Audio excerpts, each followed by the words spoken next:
The word I is the most used in any language.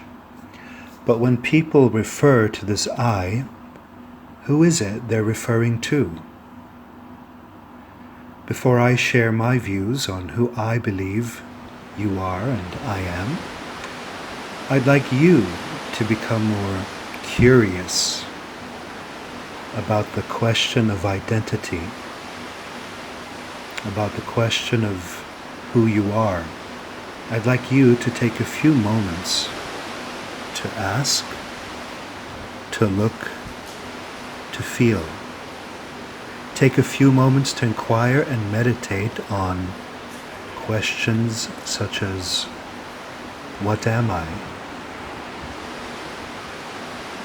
Or what created me? Who am I? What am I? What created me? Ask one of these questions, and with your eyes open or closed, just see what comes up. Keep repeating these questions and look at the ideas that come up about your identity, your origins, your essence. I'd like you to stop going through life taking your existence for granted.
Some might say that you're the mind or the brain, but when pointing to ourselves and saying me, we never point to the head. We point to the chest, which is the seat of our heart. That's because the heart, or what we feel, is a little closer to the seat of our soul than the mind.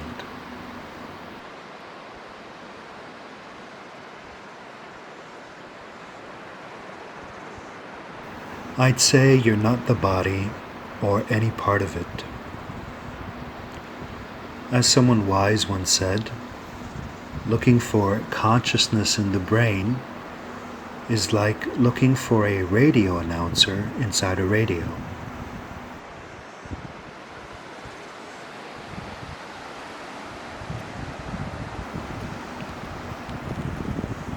In my view, you are a soul or a spirit. Your essence is non-physical energy. More precisely, you're also the body, and your body is also energy, but in densified form. But the body is only a small part of the overall self. In other words, your soul is not inside your body is inside your soul. And being too identified with the body as self is like pointing at the outermost tip of a pencil and saying that that's the whole pencil. But the body is merely your self-expression in physical reality, the 0.1% of the overall.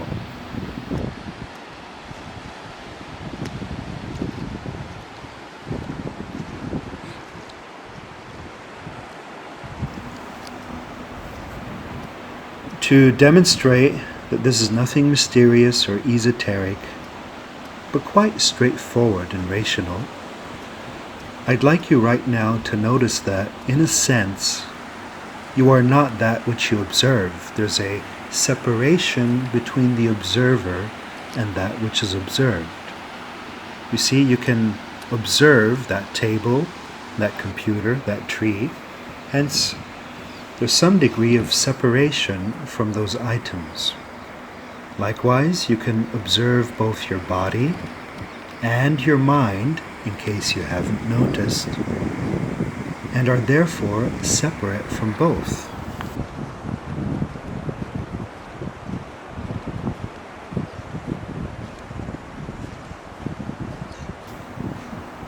And that's quite the realization.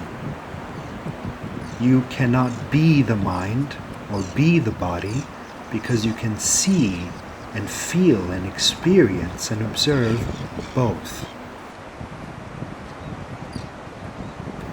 And many people live their entire lives without noticing this simple fact.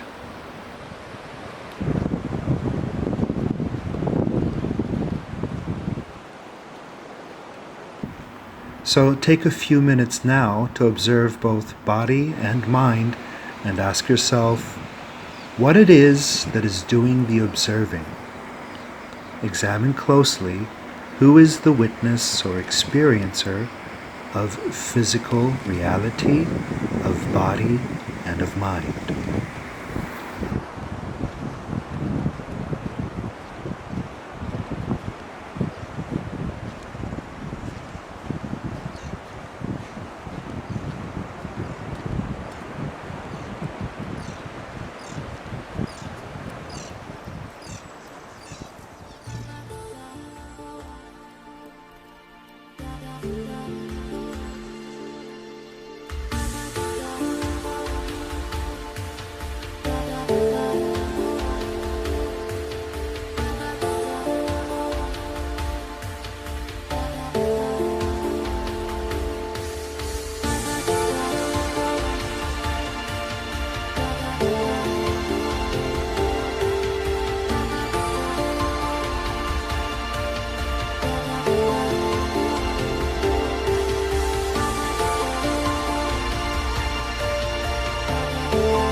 From the last exercise, you can now clearly sense that pure awareness or consciousness is closer to what you really are. And that the consciousness that you are is not limited by time, space, or body.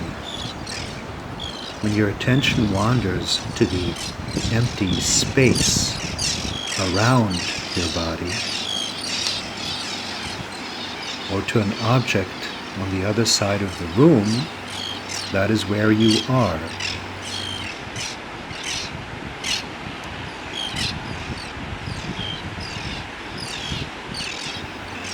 You are where you direct your consciousness to be.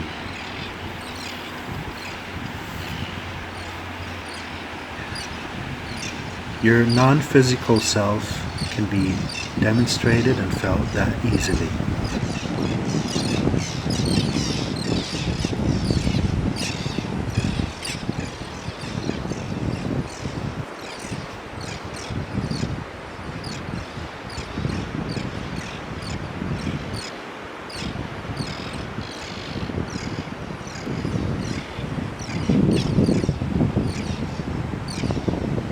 The reason it's not easy to see is because an eye does not see itself. Have you ever seen camera recordings of yourself and wondered just who that person is?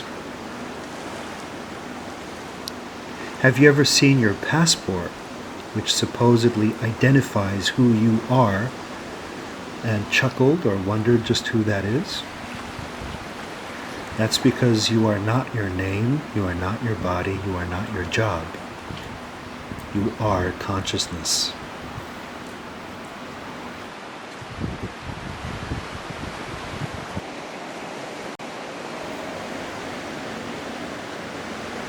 Something that I can't easily demonstrate to you is that you actually have several non-physical components, according to my research.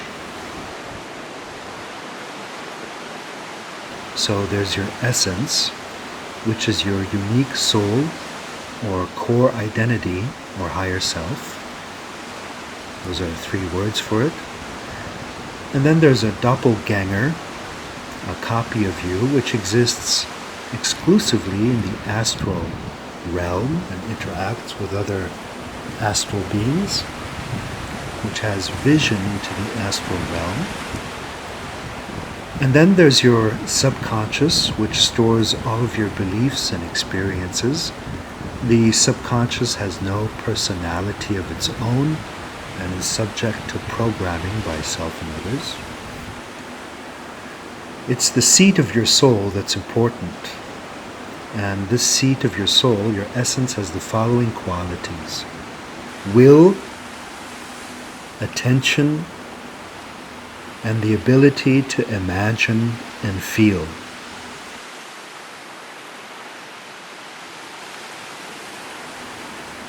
So right now, I'd like you to use your will, attention, and imagination to bring forth new thoughts of your own, thoughts you would like to think. While doing so, you are intimately connected to your innermost self. Do this for a few minutes.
And how did that feel?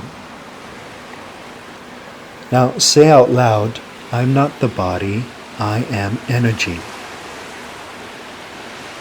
Take a deep breath.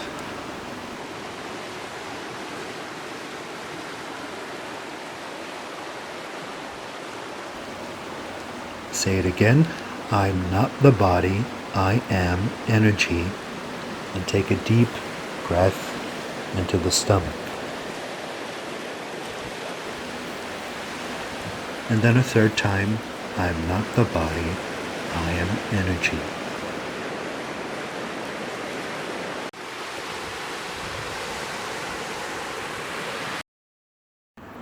Some of my students have reported that just saying this out loud a few times eases any bodily discomforts and pains they may have had.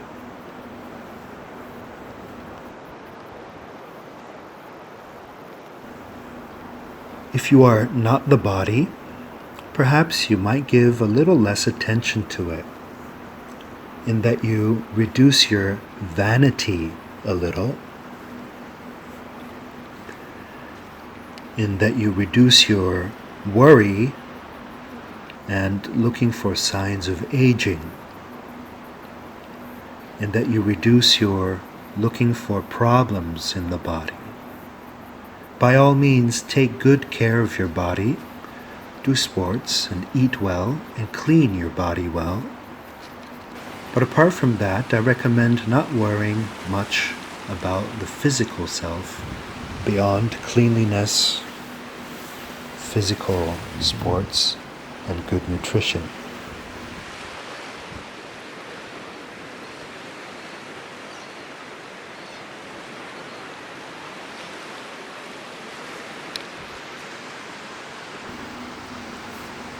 Now meditate for a few minutes on I am. I'm not this or that, just I am, or I exist, or I am who I am. And notice how you feel after a couple of minutes of I am. I just am.